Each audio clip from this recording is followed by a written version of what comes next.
Please welcome to the stage ALEC National Chairman, Arizona Senate President Karen Fann.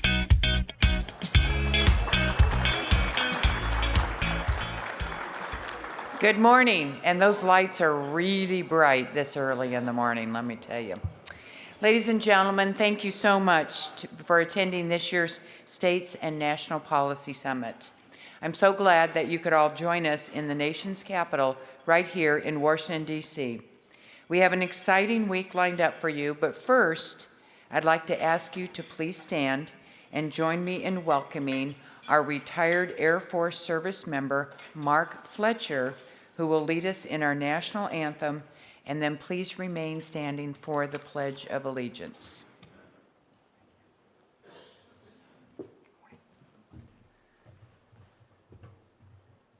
Oh, say, can you see by the dawn's early light what so proudly we hailed at the twilight's last gleaming, whose broad stripes and bright stars through the perilous fight o'er the ramparts we watched, we're so gallantly streaming, and the rockets reclap, the bombs bursting in air, gave proof through the night that our flag was still there. Oh, say, does that star-spangled banner yet wave o'er the land of the free and the home of the brave?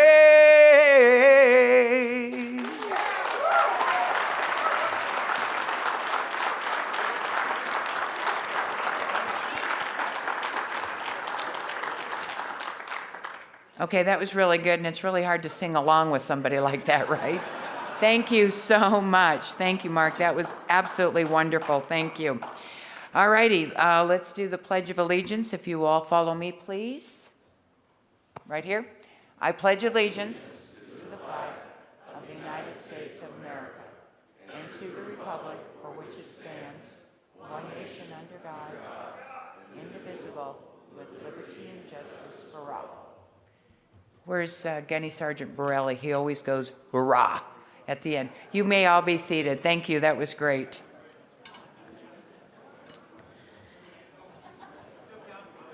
A quick note for those of you who are veterans of these events. This year we have changed the agenda slightly to maximize the content in our programming. We are streaming this event live, so please share with your friends and supporters using the hashtag AlecIdeas or AlecNDC and tweeting at @Alec_states. Make sure that you check your ALEC app throughout the day for important messages and updates. Now, will you please join me in welcoming Ralph Drollinger with Capitol Ministries to lead us in the prayer.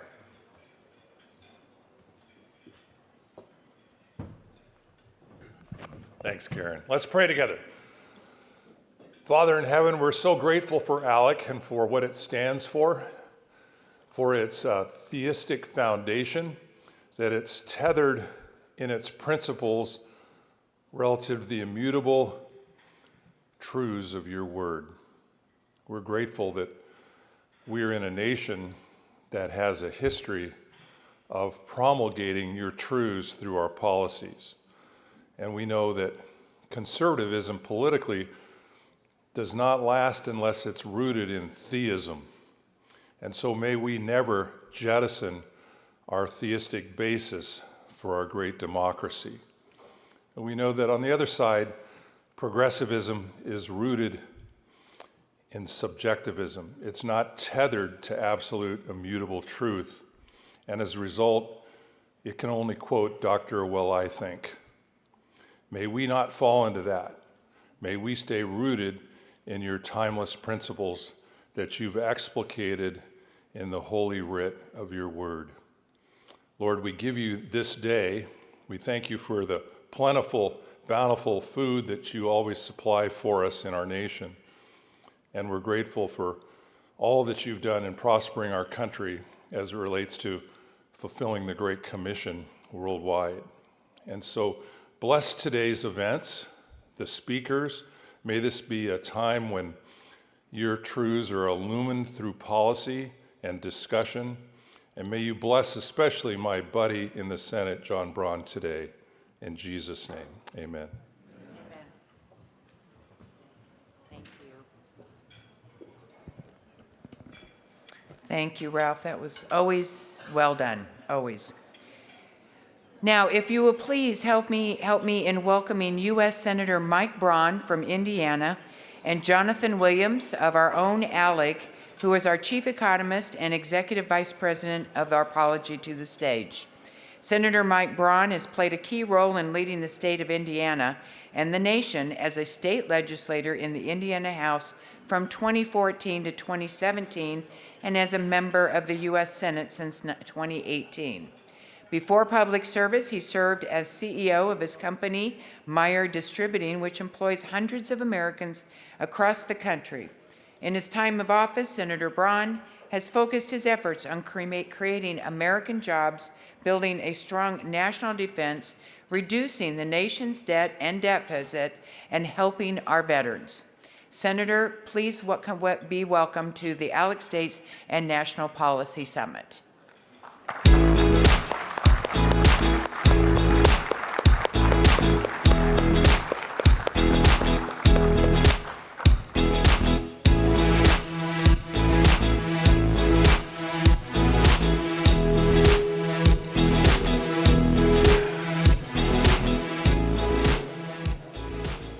I'd also like to say a few words about Jonathan Williams, who is one of the nation's foremost economists and policies throughout the thought leaders, and has spent time in all 50 states and capitals developing trusted policy solutions with ALEC members.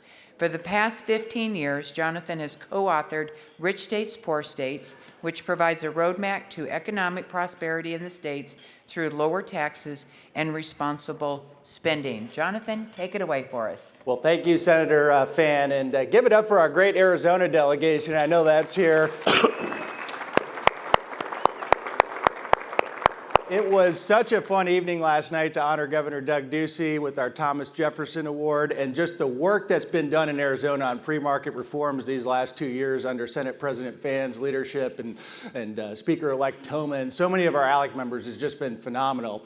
Well, good morning, everybody, and welcome to the land of make-believe, Washington, D.C. As the great Ronald Reagan would call this, the island surrounded by reality. And that's okay, because all of you are from reality, and we welcome you here. This is probably the largest gathering of conservatives to talk about free market issues in the city here in D.C. in quite some time. And we have a great guest here who is in the city, but not of the city, if you know what I mean, here in Washington. And it's a real hero of ours on policy issues that's been fighting the good fight in the U.S. Senate, and Senator Mike Braun from Indiana. A state that works. We have a great Indiana delegation led by our great board member, Senator Jim Buck, former national chairman of ALEC.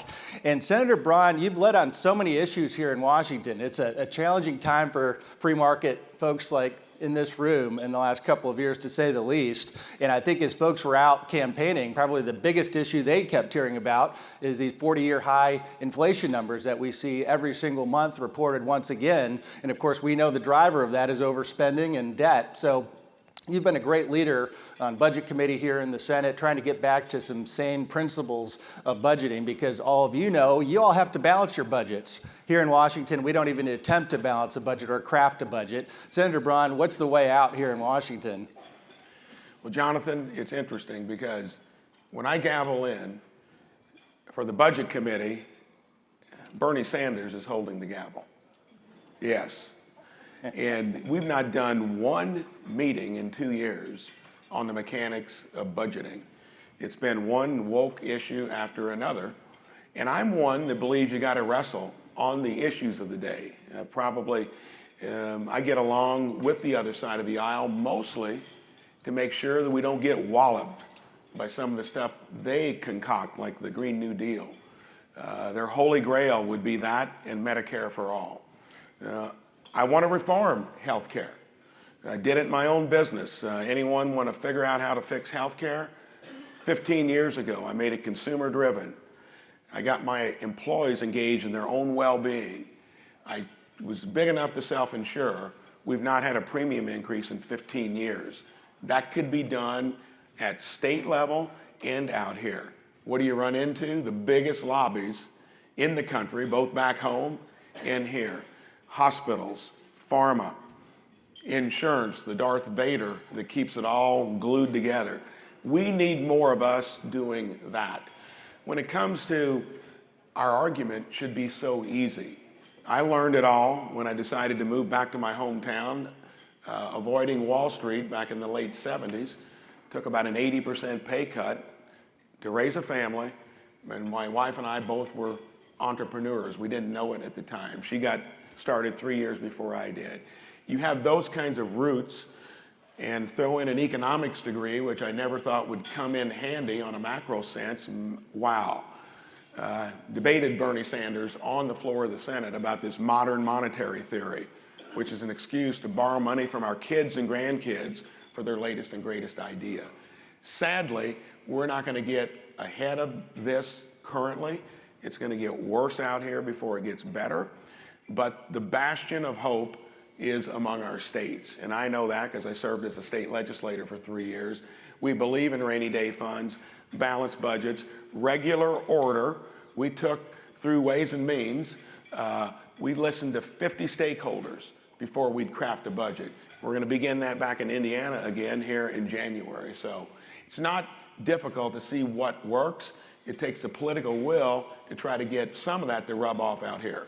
No doubt. Well, think about that for a second, what he just started with there. How terrifying of a thought is that, to think that the person who chairs the budget committee in Washington, D.C. is none other than Bernie Sanders, by the way, which Bernie Sanders, Vermont, is the very only state in America that does not have a balanced budget requirement in its state's constitution or in statute. So think about that for a minute, and you wonder why we're in the problem that we are in Washington, D.C. today. Let's talk federalism, because you've been a leader in that area as well, in the Article 5 movement. I know we have our friend David Bidoff with us here in the audience, and thinking through that to see how can states utilize the Article 5 approach potentially to push back against the overspending and the federal debt problems that we have.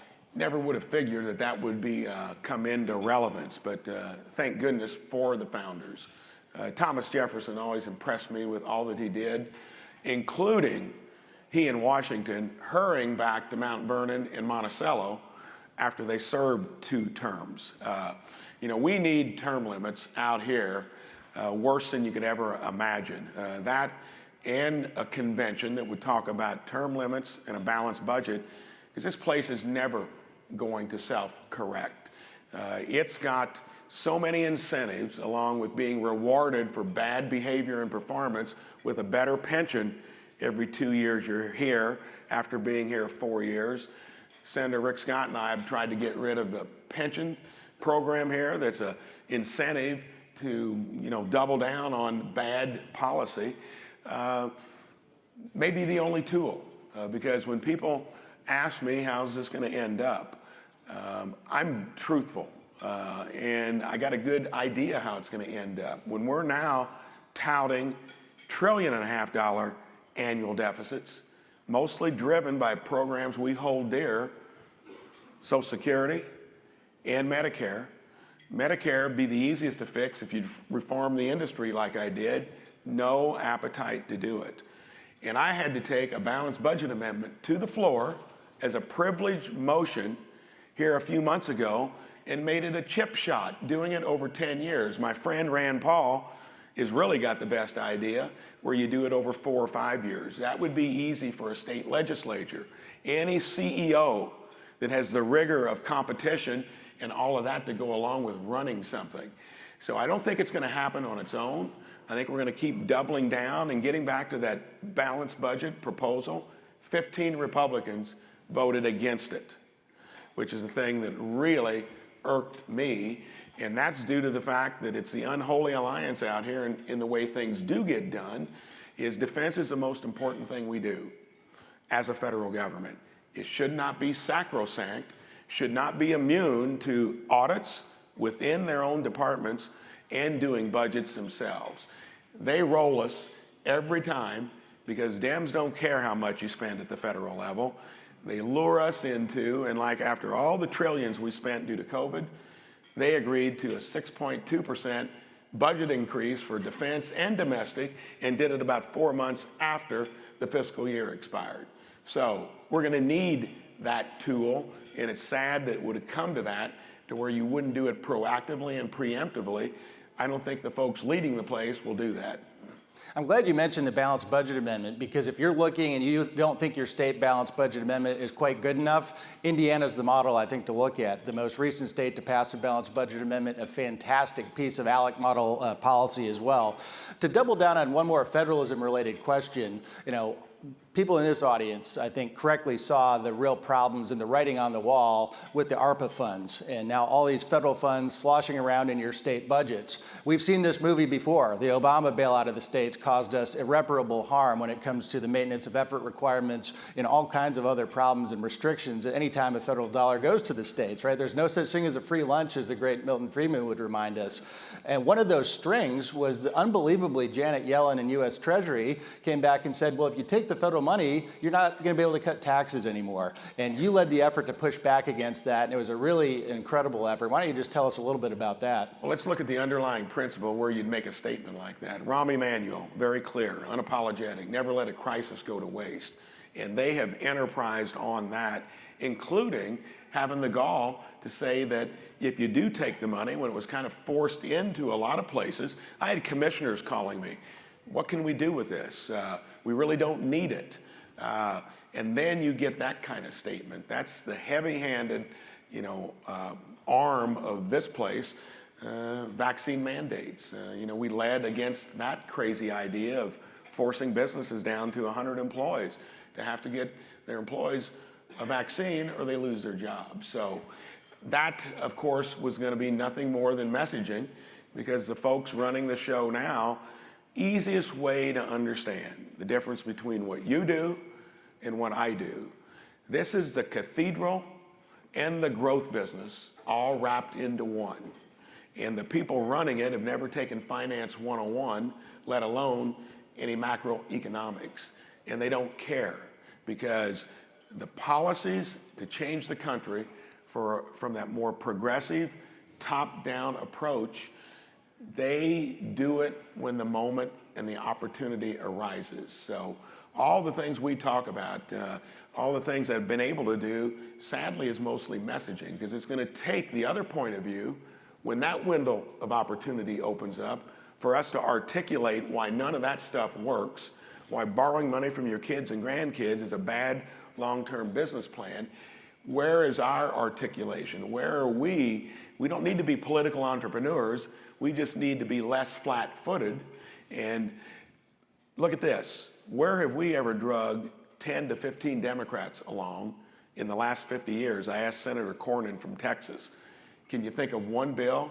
He said, Mike, I cannot think of it. They do that all the time. And until we get better at reversing that, we're going to get more of the craziness. So let's talk taxes for a minute. The Tax Cuts and Jobs Act is something you spent a lot of time talking about, and we're a leader on. That was the first federal tax reform in 31 long years. In fact, the original Top Gun was #1 at the box office. Is the last time that Ronald Reagan's tax reform passed in 1986. Here we go, 2017, signed into law, was an incredible boost to the economy, as we all witnessed after that was signed by President Trump. Now, of course, there's the timeline that the U.S. Senate rules put on these things. So all of the individual provisions of that go away at the end of 2025 if nothing is done here in D.C. to permanently extend those tax cuts. We've got an ALEC model resolution that's already passed in Arizona and Michigan, being introduced elsewhere, to call on Congress to reevaluate this to make sure that these are made permanent. So what's the status of that here in Washington? There'll be zero interest in it under the current political structure. The Dems don't like that. They aren't really worried about borrowing the money because they do that fairly easily, but they are going to, just to say that they wanted to do something on the revenue side, probably let that lapse. We can't really put that back into place until we have the presidency in both chambers and do it through a process called reconciliation. That's a gimmick they've used here to avoid real budgeting, where only 50 would be needed in the Senate if you control the presidency, which is how they got a lot of their completely partisan big spending bills through. Again, they enterprise and got it done. So we'll have to wait. That's why 2024 is so critical. Otherwise, we'd have to live with it potentially for another 4 years until 2028. That was an hallelujah moment. When I was back home, that was when I was running for U.S. Senate, by the way, when that passed. I think that was in maybe December of 2017. That was the biggest kind of unleashing of economic activity among the enterprisers across the country. Thank one U.S. Senator, Senator Ron Johnson, a feisty guy from Wisconsin that just won another close race up there. He held the system up and was not going to let that go through unless Main Street was taken care of. We are the LLCs and the sub-S's, the proprietorships and the partnerships. Obviously, the C Corps got taken care of. And that was from 35 down to, 21 now. That, sadly, is more in line with the current politics and leadership, would be big corporations disregarding what made our country great, which is Main Street. So we've got some uncertainty there. That is something that we do need to get back. Otherwise, it was a 20% cut. The arithmetic means that would be a 25% increase if you put it back in. So that's a great point. So many of those provisions, whether it was the rates, it was the SALT deduction, the subsidy to the high tax states would come back unlimited. You'd have the child care tax credit expansion go away, the standard deduction doubling, all of those things on the individual side would go away. NFIB is a great partner of ours. I know you're an NFIB member. You just won the Guardian Award again. But talk about that uncertainty for the small business owners, given those tax breaks that would go away if nothing's done. You know, for small business owners, let's take farming, for instance.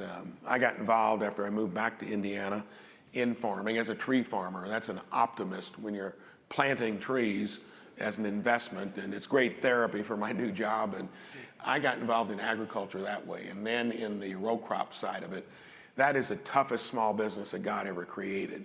You throw the weather in there to boot. Those dynamics are similar across Main Street. My wife has had her own business for, this really dates us, I think 78 to the present. You can do the math. It's a lot of years. She's down on Main Street with a home accessory and gift store. Our state government declared her non-essential, by the way, back when we were going through the COVID thing. But everything kind of works against Main Street and small stakeholders. That's why they need you. They need NFIB. They need guys like me that have come from that pathway, because the big guys always get taken care of. And small business is, again, they don't generally have lines of credit. The biggest thing about small business owners, they're making a living out of the business. They're not thinking about a return on investment generally. And totally different dynamic from where I thought I was going to head back in the late 70s, maybe to Wall Street or to be a captain of industry. I came back to my hometown to raise a family, start a business, and it worked out over time. Small business is generally going to get a lot of lip service, but when it comes down to the nitty-gritty, if it hadn't been for Ron Johnson, we wouldn't have gotten anything out of the Tax Cut and Jobs Act back in December of 17. Well, big topic here to discuss, ESG, something, who's here concerned about the radicalized version of ESG that's playing out all across the country? We're going to hear more about this in a minute from our next panel, but you've been a leader on this. As you may have seen just recently, the Biden administration's DOL, Department of Labor, overturned a Trump-era rule that was, I think, so important to try to keep politics out of pensions. And some of you may know, I expect across the states, nearly every state to adopt a new ALEC model policy trying to keep politics out of state pension systems and taking from that Scalia and the Trump approach. You filed an amendment to try to stop what the Biden administration is doing. So just talk about how important that is on the ESG piece, but also especially on the pension side to keep politics out of pensions. Well, it's important. It's taking a lot of the woke policies. And I said earlier, we've got to be involved in those issues or you're going to get blindsided and walloped with craziness like we've witnessed. But when you're going to be that blatant about how you want to craft the country through these big levers that they enjoy and exercise here well, to where you'd sacrifice actually the essence of what retirement's about. It's what kind of return are you going to get on your hard-earned assets? And then they want to water it down because they want to enforce climate policies when China's laughing at us on those things. You know, they're not paying any attention. They're building a coal-fired plant weekly. They get covered as still a developing country, get a 10-year, break on any of that stuff. And here, through our largest corporations, they embrace it. It's the same thing that happened when we shut down our energy independence. Regardless of what you'd want to do in the long run about climate, and I think it's an issue we got to be engaged in. You would not shoot yourself in the foot like we did and take energy independence that would have taken us out of all the pickles we're currently contending with. Not having to kowtow and beg in Venezuela, in Saudi Arabia, and not put us in probably the predicament we're in with the dynamic on energy in Ukraine and Russia.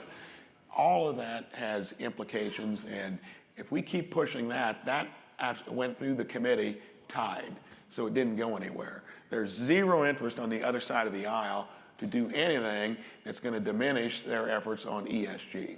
And there is one bright spot just this week. I know we got a lot of my home staters from Michigan here. Senator Jim Runstead of the Michigan Senate Finance Committee yesterday passed the ALEC model to keep ESG and politics out of Michigan's pension system, out of the Michigan Senate Finance Committee. Give it a round of applause for our Michigan folks there. It's not states all across the country have billions of dollars of unfunded liabilities. This would only make it much worse, is to have politics enter the equation. So such a big topic going forward, and thank you for your fight on that in Washington. And farmers, by the way, are being told by their suppliers on scope 2 and 3, which is this idea so far down kind of the ripple effect trail, and they have no idea how they'd kind of generate that information or quantify it. And that is a possibility. So with all that they're contending with, that's another thing to worry about. Now, in our last couple of minutes here, I know there's been a few rumors swirling around town here in the media, and I'm not going to ask you any political questions today, Senator, but should you have your focus more in Indianapolis in the future, what would your state policy goals look like for Indiana potentially in a hypothetical way? I'm surprised it took to the last question to answer or ask that. But, so when I became a state legislator, I was on a school board 10 years. That might be the most important entry-level position. And we weren't wrestling with critical race theory, masking kids, trying to teach them from afar. When I did run, I'm a huge believer in term limits. I was not going to do it more than 2 terms. I was not going to run for a 3rd term as a state legislator. I'm a big believer in the principles the founders put out there. Be a citizen legislator. Don't make a career out of it. So at my stage of the game, I calculate each additional year that God gives me with great interest and concern. Still feel like I'm in my 50s, but the chronology says otherwise. So I'm going to be one that doesn't want to fix something that isn't broken. But even in our own state, you got to tackle tough issues. Like, I don't like the idea that we've got high infant and maternal mortality rates. We're the 4th or 5th highest hospital costs in the country. I reformed that in my own business. We could do that in state, and some of the legislators here are already working on it. I'm going to be an entrepreneur. If I decide to do that, that'll be public here in a couple weeks.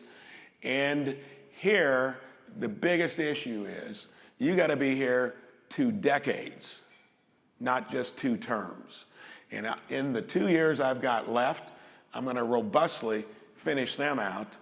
I'm going to question leadership that's been running the place, even in our own party, and do it in an entrepreneurial way. And if I do decide to come back to Indiana, I think it'll be clear what I'm going to want to do as a governor, to take a great state and make it even better by tackling issues most would avoid because they're too dicey.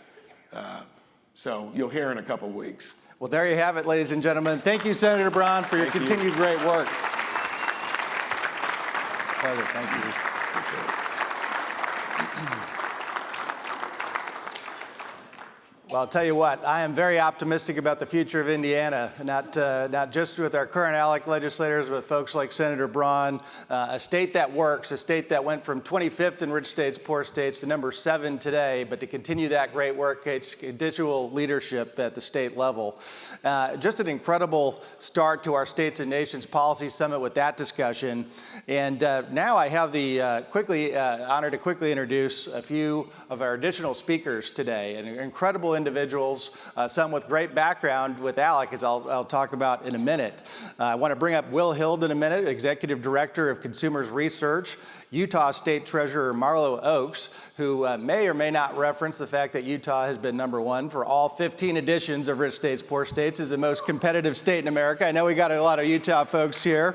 And we have Florida Chief Financial Officer Jimmy Petronas with us as well. An ALEC alumni, great friend of ours, was ALEC State Chair when I first came to ALEC 15 years ago. So it's great to see you again, Jimmy. And I know they're going to be talking about this ESG topic in a little bit more detail of what we just covered. But they've all been leaders in the area of policy transparency and good public policy. Marlo has overseen and contributed to the outstanding performance in the state of Utah.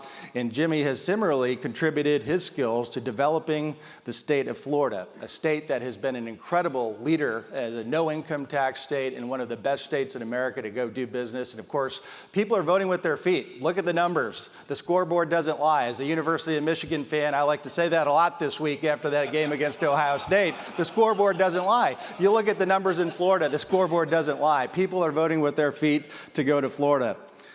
And with that, it's going to be an incredible discussion. I'd like to invite our great ALEC friends, Marlo and Jimmy and Will, to come up and join the stage. Thank you very much.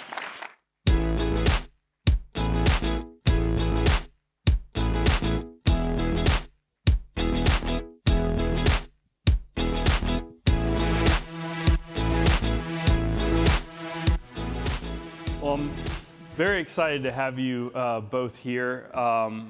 Over the past 2 years, it has been so inspiring to see, broadly speaking, the Treasurer and State Financial Officer community become just absolute powerhouses in the pushback against this nefarious effort to undermine the financial security of state pensions and state economies. And we're very fortunate to have 2 of those leaders, I mean, absolute top of the list here, with us today. Marlo, you've been in office now not quite 18 months. Not quite 18 months, and you have already racked up win after win after win in the pushback against ESG. I'd love to just start off asking you, when you came into office, what was it about, you're obviously the state's highest fiduciary officer, and you see, the state as that your responsibility in defending the state's economy is important. What was it about ESG that was so, oh my gosh, we got to do something about this right away? So it was really when the Department of Labor last November came out with a proposed rule to allow an ESG fund as a default option in pension systems. That, to me, signaled the politicization of our retirement assets, the politicization of the capital markets. And that's when I got extremely concerned and really started to do a deep dive. Because we have had a very strong fiduciary standard in this country that puts the beneficiaries at the top of any decision that is made by a plan sponsor or by a fiduciary. And if you allow ESG as a default option, that changes that dynamic completely, where a plan sponsor or whoever is providing a benefit plan can then use their political agenda to drive it. And suddenly you've completely changed our system. Absolutely. And one of the things that's been interesting about this, during the Trump administration, I believe each agency had a faith liaison assigned to it, so that any agency in the country, there was somebody that the religious community could go to express their issues, because so many regulations touch on that. Well, the Biden administration has replaced the Trump faith liaison with the Democrat faith liaison, which is a climate czar at every one of these agencies. And so, because that's their religion. And we have seen now the fruits of that, and you and I know have talked about that a lot. Speak a little bit about sort of how you've seen that, the level of, where you've got like the OCC and the MSRB, pushing out agencies that, I'm almost expecting the, Bureau of Printing and Engraving to put out, start, pushing out climate policy. Yeah.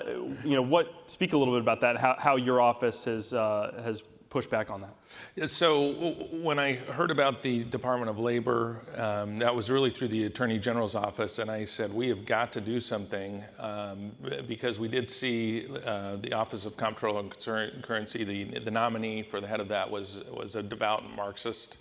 I call it a regulatory iron curtain that we are seeing come down across this country, a whole of government approach that is pushing an agenda that is incredibly dangerous. It really is the weaponization of the federal government against the citizenry. I never thought I would see it in this country, because every regulatory agency that has any ability to push this agenda is being called upon to do that. And we have got to push back. And so we started writing letters, getting other states to join in on those letters, to lay the groundwork really for litigation if needed. And so with the Department of Labor coming out last week and allowing ESG as a default option in pension plans, hopefully we'll see some litigation around that. So it's really been an effort to bring states together collectively to push back through the letter process, the comment process with agencies with their rulemaking, and thank heavens for West Virginia versus EPA. That's a model that I think is ultimately going to have to be replicated against the SEC and some of these other regulatory bodies to put them back in place. Absolutely. Well, both Treasurer Oaks and CFO Petronis are members of an organization called the State Financial Officers Foundation. And the head of it always likes to say, if you've met one treasurer's office, you've met one treasurer's office, because they all differ in the powers and their authorities and what they oversee. And CFO Petronis, your office holds a very unique position. I don't think any other state is situated quite like the way your office is, in that you are one of only 3 trustee members to Florida's sizable state pension fund. And so that has positioned you very uniquely to push back on some of this politicization. I'd love to hear how you see the problem and the many ways in which you, in conjunction with your other 2 trustee members, which is the governor and the attorney general, have been pushing back. So we've got $200 billion under asset management. But, I got to first address something. Jonathan wants to brag about Utah being number 1 in rich state, poor states. Let me tell you something. Utah will fit inside of Miami-Dade County, okay? All right? There's 22 million people in Florida, and we're number 8, okay? So anyway. Don't come to Utah. So I got to brag about my Florida legislature. Danny Perez is going to be the incoming national chair. I'm so proud of his leadership and what he's doing. Danny, thank you for what you're stepping up. And all of you being here today, look, I loved my time at ALEC. There is such an incredible opportunity. I hope you're sitting with other people at your table other than legislators from your state, because shame on you if you're not, because there's so much a great opportunity to cross-reference policies between your states. But in saying that, getting back to your original question, Florida is unique. $200 billion under asset management. We're funded at 87%. But, you know, the legislature knows the importance of having a good credit rating. So we're AAA bond rating. This is 4 years in a row by all three major rating agencies. But, you know, they will backfill our unfunded liabilities when they need to, in addition to balancing the budget. But, you know, a few months ago, the governor, we had a SBA meeting, and we decided to start pulling back and send shots across the bows across the woke fund managers, and starting to say, you know, we want to start voting our proxies. We want to start sending a message loud and clear. And even under my own treasurer, I got $60 billion just in our checkbook under management, and it's got to be parked somewhere. We do a great job. We are able to make incredible returns on those investments as we're doing the legislature's bidding and writing those warrants.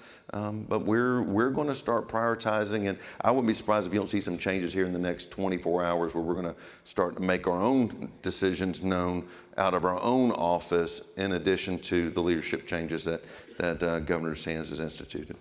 Wow. I know y'all want Governor DeSantis, but you're not getting him. He's staying in Florida right now. So. Well, he's doing a fantastic job, and you as well, in pushing back against this. What have been let me ask you again, CFO, what have been the biggest challenges? Obviously, there is a conjunction between a government interest in terms of the Democratic Party, the progressive left, but also they have allies in corporate America, mainly because they've replaced people with their allies through woke capitalism. But what are the greatest challenges that you foresee as CFO of Florida in sort of pushing back on this? I know that sometimes there's issues with moving to there's only so many asset managers out there, there's only so many banks. And they've used that to their advantage to sort of force. You'd think, I mean, who could push around a state? And I'm not saying either your states are getting pushed around, but they are clearly trying to do that. If you can't come to us, who are you going to come to? What are some of the biggest challenges you guys foresee in this fight? I think one of the comments that was made earlier regarding quoting Ronald Reagan, look, Tallahassee is Fantasyland. Everybody that interfaces with the Florida legislature or the Capitol, they laugh at your jokes. They always tell you how good looking you are. They ask about your wife by a first name basis. There is such an incredible appetite to make you as happy and comfortable with whoever is going to be positioning you on an issue. And sometimes you just got to, hey, I love you as a friendship, but your issue sucks. And you've got to be able to have that courage. I feel a little liberated. We just got done with a great election cycle in Florida. And, I've got 4 years of runway where we're going to start challenging the status quo. And you got to have the courage to do it. I know y'all do. It's envious. But when you make the actions that you're making in Utah, it inspires other states to want to get engaged. It's just having the courage. And if they want to come back and say, well, this is a federal issue, I call baloney on it. What is Florida chopped liver? California wants to go embrace data privacy. And I applaud the other states that have embraced some type of data privacy policy and legislation. But we all need to go out and be a little more aggressive with it and demand transparency and not take the standard line, this is a federal issue. Absolutely. I think that's a fantastic point, CFO. So much of this ESG structure is built upon large blue states or coalition of blue states like California, Washington, Oregon, basically telling participants in the market that if they want to do business with those states, they are going to have to undermine the interests of states like Florida and Utah. I would love to hear from you, Treasurer Oaks. I know that you have worked in terms of almost states getting ESG ratings and in terms of the MSRB. Could you speak a little bit to how this kind of seems like a little bit of a, I hate to use, I don't use the, Civil War, that's a little too out there, but there does seem to be an aggression coming from states like California, where they are pushing for policies that are explicitly undermining the economies of states like Utah and Florida, especially in terms of debt issuance and the ways in which your credit ratings, Utah has a AAA credit rating, I think, forever. You've never not had one. Right. And yet there was a move towards undermining your credit rating based on these ESG standards. Could you talk a little bit about how that's coming about, and then some of the ways you're pushing back? Yeah, no, I've spoken for months about Utah having the best credit in the world because we're rated AAA. The federal government can't say that. We've never been downgraded from AAA since 1965 when S&P Global first started rating the state of Utah. But that may not matter if we have a separate ESG rating, and it can be separate, and it is separate for a reason, because then I can point to that rating as a market participant and say, well, yeah, Utah has the best credit in the world. They have AAA rating, but look at the policy. Look at their ESG rating. So one example of how political this is the S part. It's actually under G, adverse publicity resulting in reputational risk. And the end of August, there was a volleyball game at Brigham Young University, a women's volleyball game. And one of the spectators was accused of hurling racial epithets at another player. And what happened? Well, suddenly the state of Utah, the entire state of Utah, was a bunch of racists. And if we had been borrowing money in the capital markets, there is a very serious chance, if ESG were grasped onto in this country more wholly, that Utah would have been punished through the borrowing costs in the capital markets because of adverse publicity resulting in reputational risk. Not that it was true, and it has never been proven to be true that those actions actually happened, but the damage was done. Utah was a racist state. That is what we are talking about, the politicization of capital, and why I am very concerned about this movement to create a political score on states and even counties and other municipalities to force your behavior as legislators to drive the policy in your state, and they use it using money as a lever. We have got to push back, or we will lose the country. We are losing the sovereignty of the states. It is that serious. And I don't believe that it is too bold to say that this is the biggest threat that we face as a country since the Civil War. Wow. Well, that was a very strong and powerful statement, Treasurer. That is incredible. And I'm glad you brought up the S and the G, because a lot gets made of the E, which is, for all intents and purposes, really just a net zero target. Ironically, right. In some ways, the E actually covers up for other environmental concerns that get swept under the rug, like lithium and cobalt mining and those kind of issues with China as well. CFO Petronas, your state has famously been involved in some issues would be categorized under the S and the G. I'd love for you to give you an opportunity to follow on to Treasurer Oak's comments as well, because I know this is a state, Florida is a state that the powers that be would love to punish for standing Absolutely. Up to the wokesters. How do you see the S and the G, affecting Florida? I spent 30 years of my life in the restaurant business, and it's incredibly competitive. Service industry employees, a lot of them, they work from month to month or every other month to every other month. And I look at what's happened over the last 2 years. And when you look at the inflation price index, it doesn't include fuel. It doesn't include food. And here, these are the two biggest impacts on, I think, is really a hidden tax on every citizen in the state of Florida. Their cost of living has gone up exponentially. It's affected the ability of businesses in order to succeed, employ people, to make their numbers work. And, I applaud when you've got a strong governor. Governor DeSantis has been incredibly strong. It makes it easy for us to get excited about pushing, about leading. It gives the legislature courage to stand up and knowing that if they want to dream big, bold ideas, that if they send it to the governor's desk, the governor's going to sign it because he's out there taking those positions. So yeah, he picked a fight with Disney. It's been interesting to see how that's unfolded. Disney has been on probation in a lot of ways over the last year, and there's a lot of bated breath as we've seen a shakeup. Bob Iger's coming back, and is this going to be a narrative of where they're going to use the removal of Chapek in order to try to appease the governor, appease the legislature, saying, look, we don't want to be in part of what happened in the past. We just want to just hold our head down and make a living. But I think when the governor decided to take on somebody as to the scale of Disney, this sent shockwaves. I mean, it's like picking a fight with Mother Teresa, but it's not easy. The legislature has to step up and have the guts to pass that legislation too. We're going to pick a fight with IRS. I see Toby's over here. Hey, Toby, thanks for being here. Toby's going to carry legislation, as every state should. Don't take the IRS expansion sitting down. People can look at this massive expansion of the IRS as well. This is federal. What do we do about it? There's a lot of things you can do about it. We're going to think outside of the box, and we're going to continue to push, and if nothing else, to continue to hold pressure on Congress.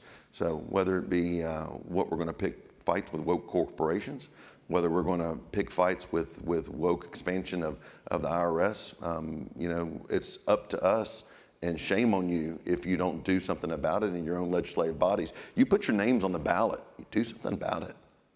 Yeah, that's a fantastic point. One thing I would love to laud both of you for right now. I know politics, even when we're in the same party, can sometimes be a contact sport. Mm-hmm. I think both of you exemplify people, elected representatives, who are willing to work with the other statewide officials in your state. I think that's part of the reason you've been so effective. Your comments about working with Governor DeSantis. He's only able to do that because he doesn't have someone trying to stab him in the back at the state level, playing the other side. And so I think the actions of your office and the other statewide officials that have backed him in that fight has really been a big part of why he's been able to take it to Disney. And for those who haven't seen the news, Christopher Rufo got a hold of a private town hall that incoming CEO Bob Iger had yesterday. And let's just say he's walking back a number of the things that they have done in the past. I think you can all but declare victory on that one. Yeah. So I think, yeah, exactly. And then Treasurer Oaks, your work with Attorney General Reyes, the partnership that you guys have clearly formed in pushing back at the federal, we talked a little bit about in terms of regulatory comments, I think is to be highly lauded. And I think I would just add in my own editorializing here that for those in the room who are concerned about ESG, it is very important that we hang together, or we will certainly hang separately when it comes to pushing back against this, because there are forces that are trying to peel off anyone they can to get a foot in the door on this stuff. Well, I know that we're running a tiny bit behind this morning, and I was asked to keep it to 20 minutes, so we're gonna close it out here. I want to remind everybody that for those interested in the ESG issue, we have a panel right after this, I think at 9:15, on the ESG and what states can do. We're going to be really getting into the nitty-gritty of how to push back. But please join me in thanking our two guests this morning, and we'll see you soon. Please welcome back to the stage, Karen Fan.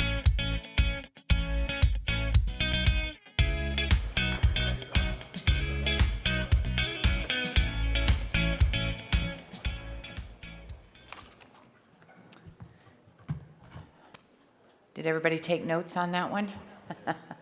Some of the best things about when you come to these ALEC meetings, as you heard last night, as you heard yesterday, our members, not only our members in the legislature, as well as all the lobbyists and the support groups that we have, but as well as the speakers that we have from other states, you can tell how passionate they are about the problems and the issues and all the great things that we do in America. And that's why this organization is so important, because it gives us that opportunity to not only share that information, but to also voice those concerns and find good solutions to solving those problems. I am so glad that these sessions are being recorded because I will certainly myself be revisiting some of them and being able to go back and take those notes that I wasn't able to do this morning. I would like to say a special thank you to you and the rest of the Consumers Research for everything that you do to further the work here at ALEC. Without your organization, partners, and sponsors like you, we would be unable to continue to pursue the limited government, free markets, and federalism in our states. So thank you once more. If like me, you'd like to hear this message again, don't forget to visit ALEC YouTube channel for more content, both from this meeting and from past meetings.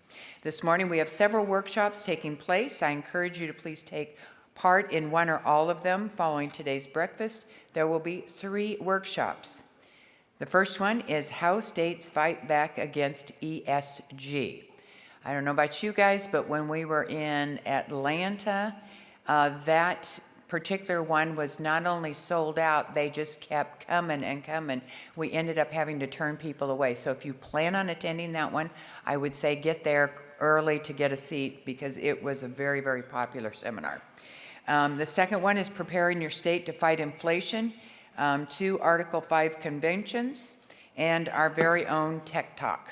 You also won't want to miss today's Task Force Town Hall. Hear firsthand how ALEC Task Force directors on the issues that are popping up in your state. I hope everyone will stop by and hear what we can do for you, and sessions will be held on the constitutional level 3B. I would like to also add, don't forget all of our great exhibitors and their booths there. I always learn so much from the folks that show up here that not only support ALEC, but want us to understand what their groups are about. So I encourage you all to please stop by and visit all the booths out there, exhibit booths. Okay, we will see you again this afternoon for the plenary lunch session, who is featuring, ready for it, Speaker Newt Gingrich and Virginia Lieutenant Governor Winsome Earl Sears. So we will see you at lunch. Thank you.